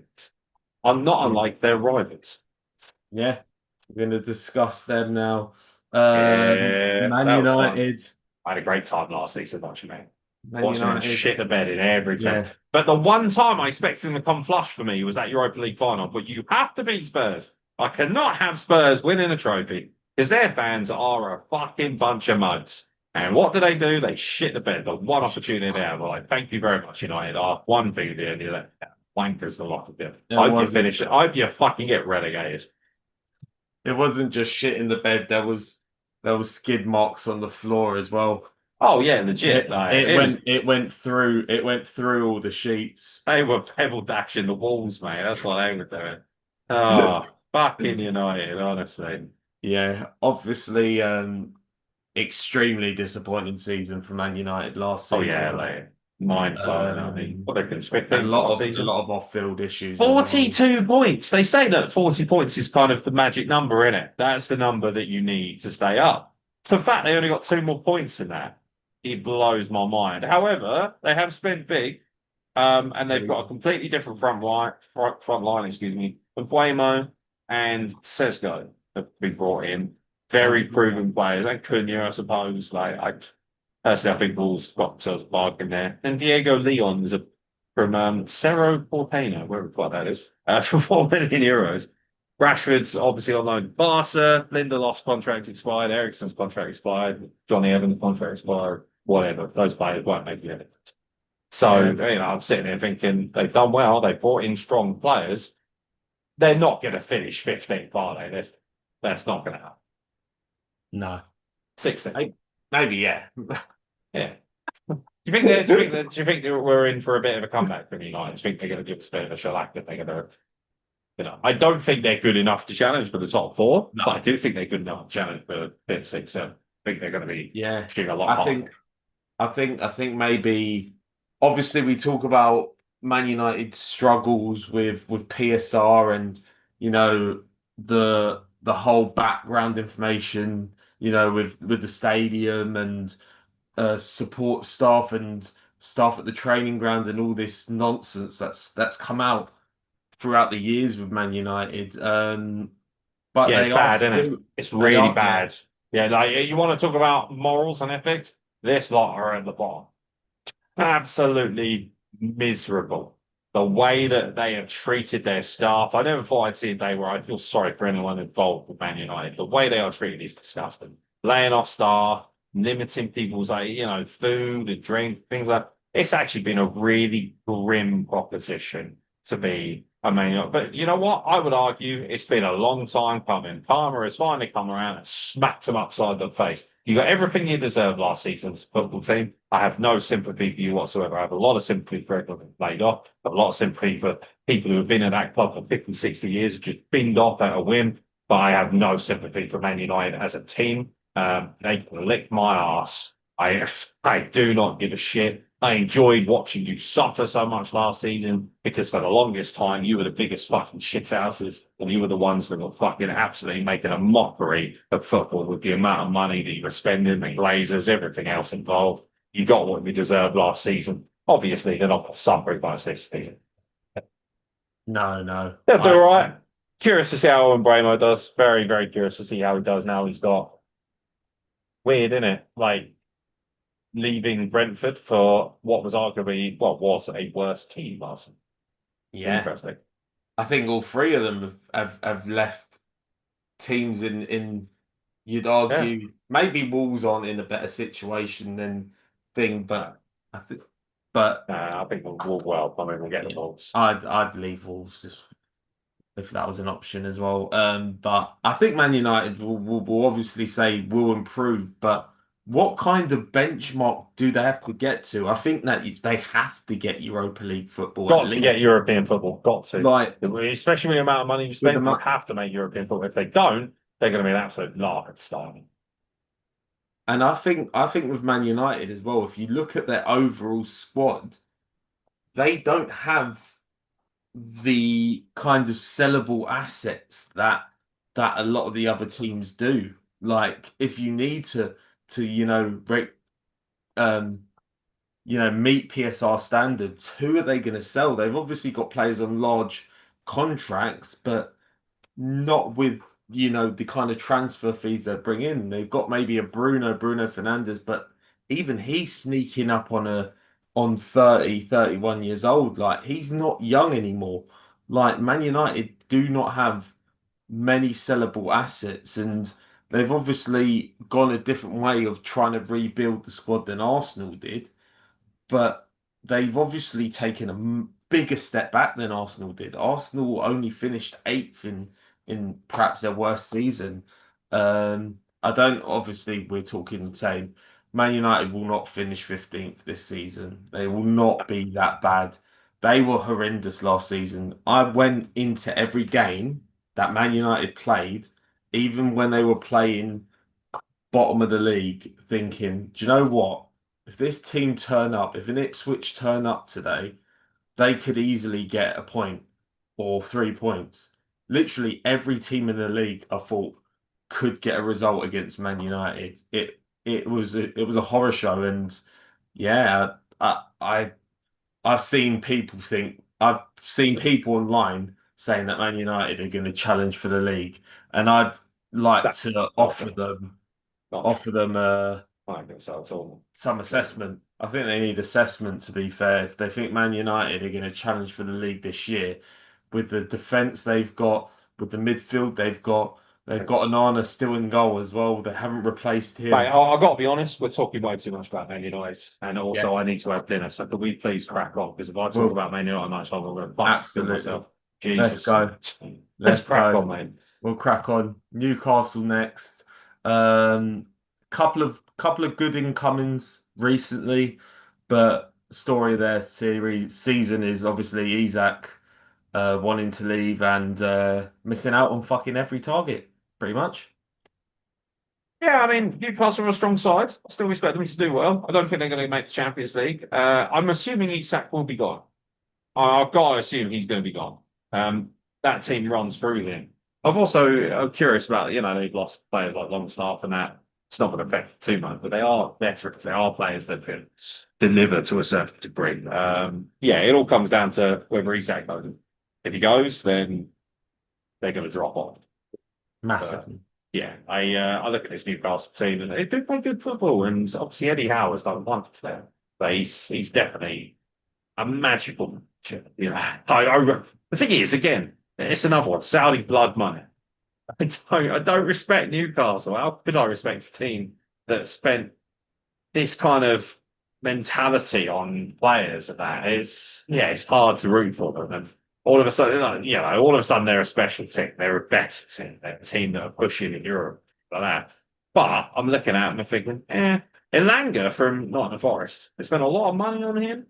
Um, that's a lot of money for a player who may not have. What's his name? I don't know how to pronounce. Fior from AC Milan. Any good?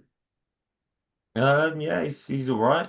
He's pretty good. It's good on the ball. decent centre half. They've gone out and bought both of AC Milan centre halves of those, which is interesting. Aaron Ramsdale is on loan from Southampton. Interesting. Very, very interesting. I'm assuming he's not going to get much game time on, but as a backup, I think what's the point? Just don't see the point. But Lloyd Kelly went to Juventus, and obviously Longstaff went to Leeds, and those were solid, solid players who had a lot of potential. So, yeah, I think they'll still be there or thereabouts, but I think there's going to be a slight drop off again. And I cannot believe for the life of me that Isak's going to stay. He's way too coveted. I'm assuming at some point he scored 35% of all their goals last season. And he adds assists as well. So I don't know. I'm assuming Isak will be gone at some point. But they've done a very good job of making it difficult for people to try and grab him. And they've made it very difficult. Yeah, for sure. We'll move on to Nottingham Forest now. Obviously, we talked about Anthony Elanga leaving. They've had a couple of actually outgoings as well. They've lost Danilo as well to Botafogo, but they brought in a couple of replacements from Botafogo, and they've also got in Dan and Doy, right winger from Bologna. Great player. Great Um, fucking player. do they? This Yeah, comes down to Chris Wood. Is Chris Wood going to have the season he had last season? Chris Wood scored 20 goals. Like, where the fuck did he go last season? He just become a worldie all of a sudden. And he's 33. And I'm like, oh, like if now Chris Wood's going to turn up and play the same level of style of football and just overachieve like he did last season, they're going to have a very, very good opportunity to do well. I was desperate for him to hold on. They ended up finishing seventh, didn't they? They were there or thereabouts for a long time. I thought Forest could genuinely be back in the Champions League, and they fell out. I think the fact that they picked up European football is going to damage because they don't have that one mindset of how well can we do in the league now. All of a sudden, they're sitting there thinking, oh, hello, like Crystal Palace, they have an opportunity to tear things up and make a go of it with European football. And they do look like an outfit that awesome fits European football. Their style of football was very much flood the box and catch people on the break. And Chris Wood was a master of conversion last season. I don't see how Chris Wood's going to play as well. To be honest, I'm not expecting him to play as well as last season. I was gobsmacked at how good he was last season. I don't think that's going to happen again. I think Forest are the team that had the biggest drop off. I think they're going to finish 12th or 13th. yeah, I see him being a mid-table team as well, to Yep. be fair. I know Right. I think the European, but there's no depth either. There's no depth at all. Did well, holding on to Gibbs White. Did well with him. Good little player, but I I don't know. Igor Jesus from Botafogo. I don't know if he's any good or not. Obviously, Cunha from Botafogo as well. There might be some nice overlap there because they're two players that played together for the bulk of last season and they both played as centre half. So they might do very well as part of that back four. But I think we're going to be relying solely on Ndoye and Chris Wood. I think they brought in Ndoye to help supply a lot of what they've lost from Alanga and players of that nature. You're going to need Chris Wood to carry this team again. He's going to need to pick it up and carry it on his shoulders again. And I think he's going to buckle. Yeah, I think If he gets Jesus. injured, they're fucked. Yeah, If he gets injured, they're fucked. Then they're going to be in think trouble I think because where the Jesus. goals come. I think Jesus is a striker as well, so hopefully he can. Yeah, he's a Uh, centre forward, and obviously, yeah, sorry, yeah, Cunha's a. Sorry, I'm going down here as centre half, not centre forward. Either as anything. So yeah, it's a case of maybe Jesus can take a bit of the pressure off if Chris will provide some goals. But yeah, it's one of those things you kind of yeah, they made good money, but they haven't, for my money, reinvested it. Elanga went for 60 plus, I think. Like, oh, good money, but I don't feel like they've reinvested that much. They put most of that budget into Ndoye in the hope that he's going to replace, what Elanga brought. It's a like for like swap. He might end up being just as good, but you also still rely on Chris Wood rediscovering the same form as last season. And as he's getting older and teams are going to be more aware of Chris Wood, I think teams are going to beat him up. I think they're going to make it difficult for him. And if he can't survive or handle that kind of physicality, they're going to be done. yeah, for sure. I think. Sorry. Sunderland next up. Yeah, Sunderland back in. Oh, I found it funny how Sunderland were closer to the relegation zone than they were to Sheffield United, and they ended up You What know? the fuck, Sheffield United, by the way, the ultimate choke. That's got to be the biggest choke in the history of the champ. What an absolute bunch of nuts. I've got Sunderland down to get relegated. They've spent, I don't know if Habib Diarra is any good, but 31.5 million on a player from Strasbourg were like the surprise side, weren't they, last season? They shocked quite a lot of teams. And so what's happened is everyone's raided them thinking, oh, yeah, we've got ourselves some bargains here. I don't think they're all that, obviously. And the French league is fucking awful, me. It's You not very won't competitive. you won't be shocked to know who owns Strasbourg.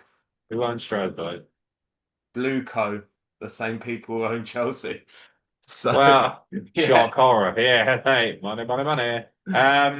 Yeah, so that's probably why they did so well. But I mean, I have no knowledge of the French league, and frankly, I don't care about the French league. And they brought in Ndingra for Brighton as well. Enzo Lefebvre from Roma. You'll probably know more than me about that lad. decent Um, player. Yeah. Tyree's this player, by the way, from Club Brugge. I don't know why I'm always fascinated by Club Brugge for the playing Champions League. I love those guys. I think they're great. Granit Xhaka as well.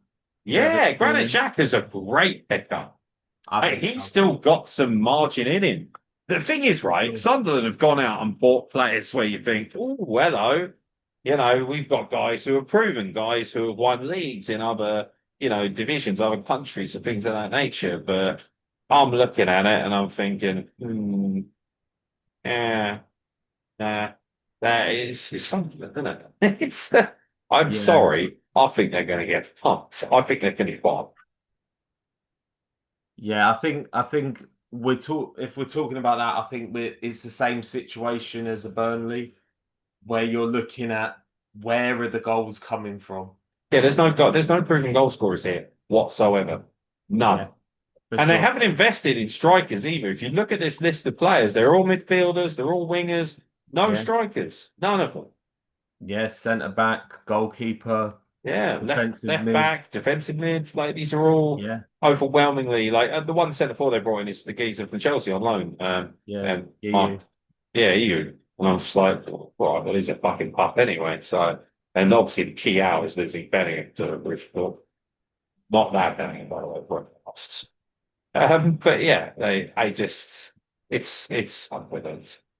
That's, yeah. I don't know. They're a team that rely on their fan base. I think they had the highest average attendance of anyone in the league last season, but they kind of should though, because they've got a massive Got the stadium. biggest stadium. Yeah, exactly. So when Yeah. people were like, oh, look at their fan base. Well, yeah, Look like at if them you've got more 48,000 seats, fans. Yeah. exactly. It's that Like thing of like, I think 50,000 people. the average last season 40,000 fans every game. We know they're going to turn up. We know they're going to set out. That's the Sunderland fans and everything. The problem. I like the Sunderland fans as well. I've got a good fan base, but yeah, no, they're for me relegation all over. Which is surprising because I'd expect Granit. I reckon Granit Xhaka is going to have a worldie of a season, and they're still going to get relegated. I think he's going to be brilliant, and they're still going to get pumped. Yeah, yeah, I think so, especially with experience. Now moving on to that dump down the road, Tottenham Hotspur.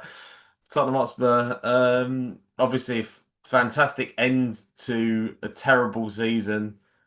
It's like watching a horrible movie, and in the end, you get a free QR code for a £5 off Big Mac voucher. It Like was that. yeah, it was literally a happy ending to a terrible season. And it's weird because a lot of Tottenham fans say it was a successful season, and They want a weirdly, trophy. weirdly for them, you got to believe them. It was. I don't even think it was paper painting over the cracks here because they've gone out and kind of strengthened, which they needed to. If they had kept the same squad from last season, I think they'd remain in the bottom half. But they brought in Kudos. I thought it was fantastic last season. I don't really think much of Matisse Tell or Kevin Dance, so I don't think, they're needle movers for Tottenham. But I do like João Palhinha. I thought he was very underrated. And I think he was a very good pickup for Tottenham. Yeah, I and they thought got him on loan as well, so they're not. yeah, That's a really good investment because they're not spending fuck all on him. They're putting a lot of faith in Kudus and from West Ham. 63 million as well. I'm fascinated to see how the team reacts with no Son. He's yeah, very well liked. He's the one player at Spurs, even if you're an Arsenal fan, where you could go, but he's all right and he's a nice fan. Nice fan. Um, I wonder how they'll react to it. They're definitely going to do better. There's no way Spurs are going to fit to 17th again. Thomas Frank is their best signing by far. Because he's fucking awesome. He's just a great manager and he galvanizes everybody that plays for him. And that was one of the biggest problems with top last season is that players just didn't react to fucking old bin man from Australia. It's just the way it is. It does make me laugh though, because Spurs fans are like, we won a trophy last season, we're on the up. It's like Frank didn't win you that trophy. So, you know, whether you like it or not, mate, he did the business. Like you said, he was going to second season trophy. But I don't. I'm looking at this Spurs squad as it is. It's better, but it's not better. It's not like they're going to shoot. They're not going to go from 17th to 6th. They're not. I think they're going to finish probably about 8th or 9th at best. yeah. I think Plus Europa they're League, Spurs, and yeah. I'm not. I'm not worried. Spurs. I'll put a Not Spurs happening. tax on it as well. Exactly. Yeah, I think obviously we talk about Son leaving. I think he was on the way out, to be fair. Like for me, I thought Son was washed last season and I thought Spurs should have cashed in. I'm surprised they got 22 million for him, to be fair. Went to Um LAFC. Who's that? Who's that? Is that Lorient? Someone? no, LA, Los Angeles. Oh, it is actually Los Angeles. Oh, okay. Yeah, I did he's gone wonder to that. that. He has gone to He's them. gone there because he can have fun and score 20 goals to take the piss. That's why. Yeah, pretty Yeah. pretty much. But That's what everyone does when they go to the United States. So they can yeah, make, like make, Zlatan make and crazy money, score a load of Carlos goals, Vela, shag a load of big Yankee birds, and be happy days Bradley in it. Wright Phillips. Bradley Wright Phillips. What that's Next him. up, we're going to talk about West Ham. Oh, Jesus Christ. They bought the shit out I of me just last season. realised how much they've spent on John Claire Todibo. 40 million euros for him. Yeah, that is, if ever there was a West Ham signing, that is a West Ham sign. 40 million euros on a completely unproven French prospect. I'm pretty sure was he there last season? What, a Nice?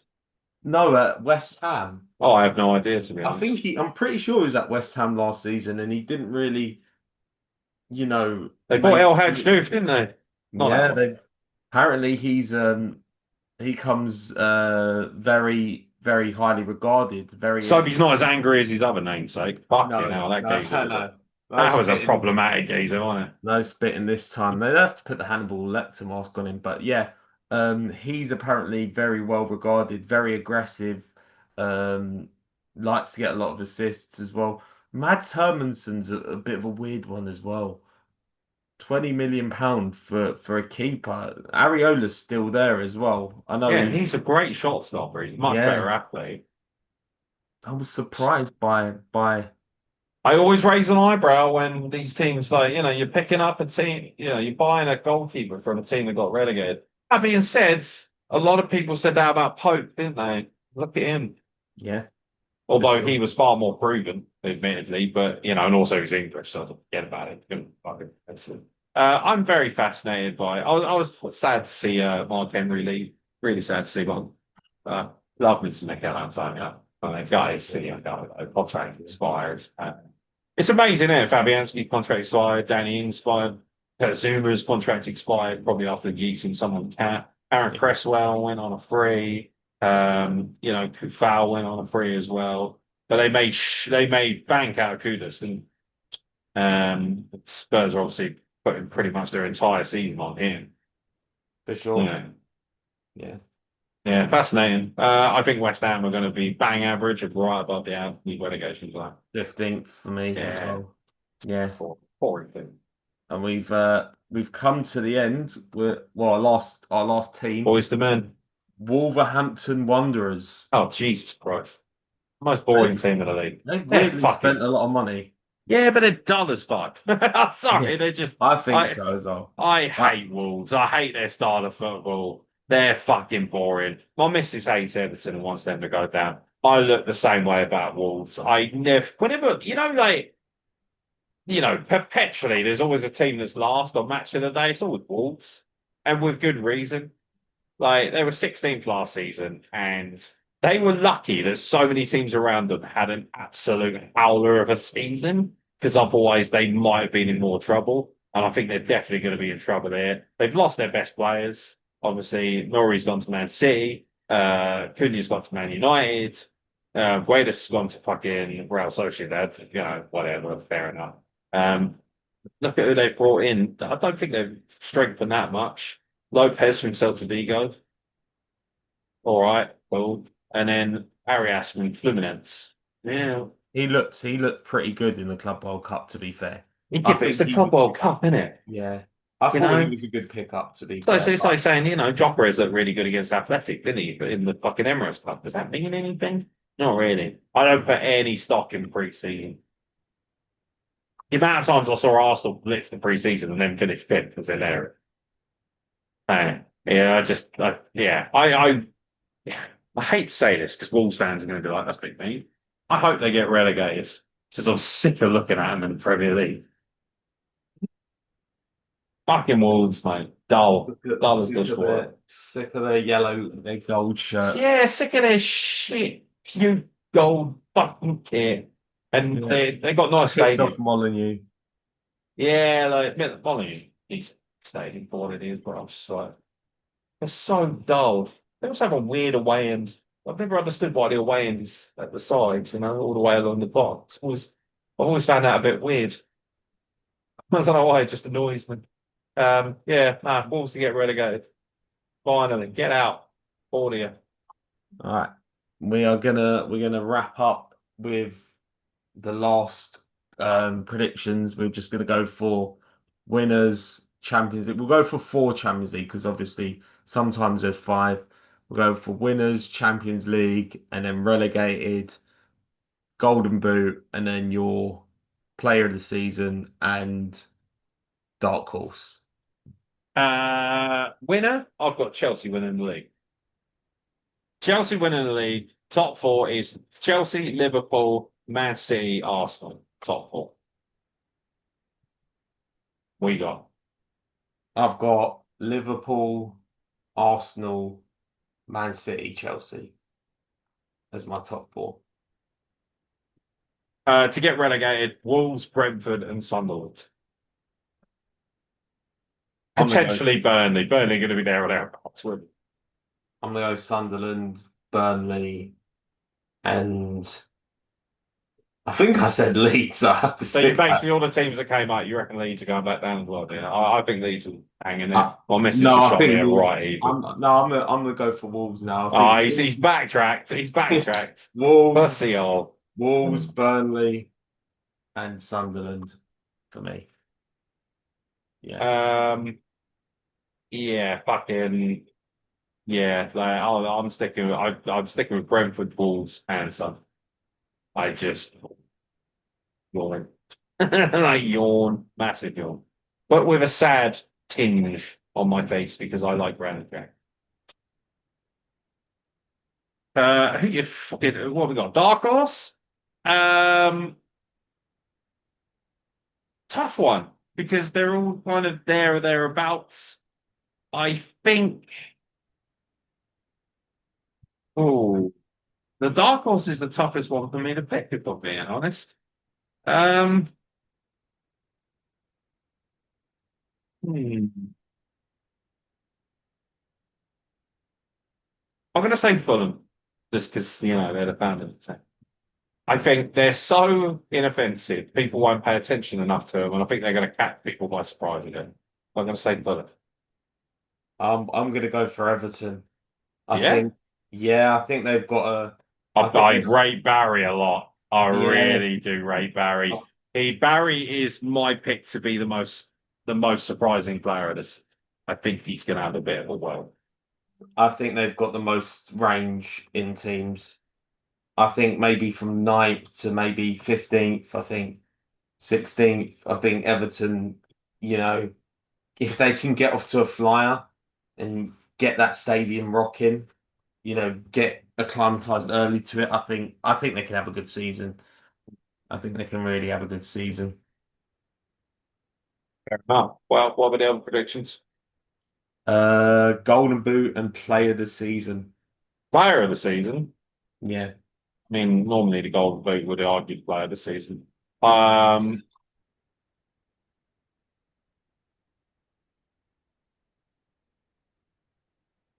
I think I want Jokeris to get the Golden Boot. Don't think he will though. I have my eyes set on. I don't know why. I think Barry's going to be up there for it, but I'm going to say João Pedro to get a Golden Boot. I'm gonna go with old reliable. I think Haaland will win it. Yeah, Yeah, he's just so safe to get 20 odd goals.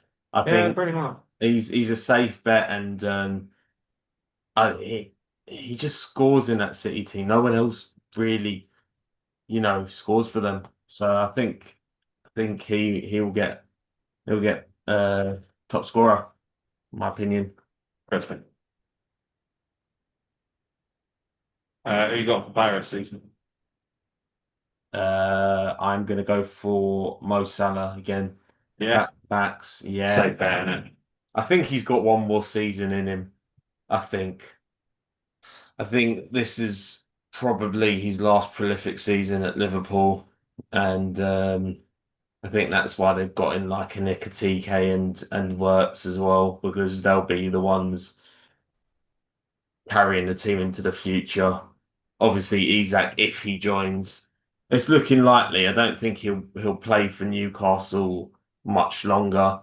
Maybe he ends up coming back, but eventually he will leave. Like, there's no two ways about it now. He's gonna go from Newcastle, whether it's this season or next season or in January, he's going. So for me, Mo Salah, statistically, he puts up the numbers as well. Um, and yeah, I think if Liverpool win the league, he'll still be the main man.